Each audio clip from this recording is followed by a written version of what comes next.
A day in my life as a breadwinner dito sa Maynila.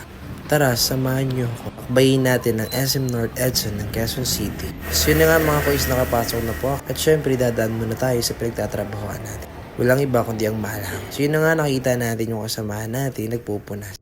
Bait-baitan lang, char lang. So yun na nga mga kuis, bakit na po tayo?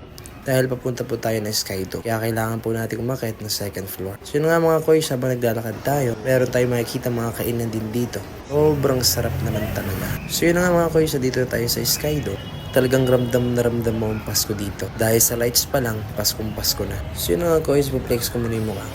Ayan, may fountain pa oh.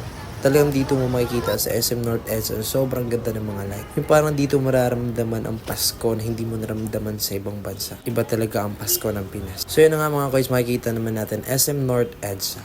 Ang napakalaking mall dito sa Quezon. Tignan nyo naman mga kuys, napaka-creative talaga nila. Sino ba naman hindi makapagsabi na hindi sila create? Dahil sa ganyan pa lang, apakaganda na. Talagang sulit na sulit ang gala mo dito. Pwede din po kayo mag-date dyan. Doon sa mga may jowa. Sana all may jowa. So yun guys, meron pa nga silang park dyan. Oh. Talagang pwede kang makapagtambay. Kaya guys, parang papasok tayo ng Lagusan na Encantadia. Grabe talaga yung lights doon sa SM North Edsa. Talagang mapapawaw ka na lang sa lightings pa nila. Hindi ko man lang ito naramdaman sa ibang bansa. Bukod pa doon sa mga napakagandang lightings nila, meron pa tayong mga performer na napakagandang kumanta. Pagaling talaga.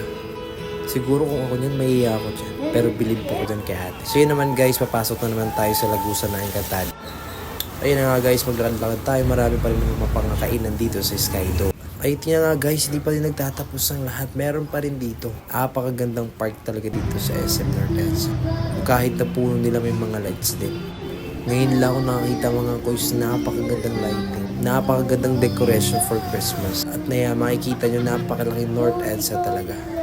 Iba ka talaga, SM North Edsa. So yun nga, bukod na nga dun sa isa pang mga kanta, meron pa rin akong makitang kumakanta dito. Talagang napakagaling talaga mga taga Quezon City. Talagang iba ang SM North Edsa.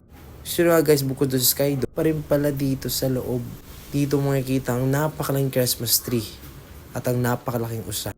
Talagang mag-e-enjoy ka kapag pupunta ka dito sa SM North Edsa. Hindi sayang pagpunta mo dito. Bukod pa dun guys, dito lang din ako makakita ng chargeran na ganyan. Pero para lang daw po sa iPhone. Para sa iPhone user, pwede po kayong gumamit ng ganyan.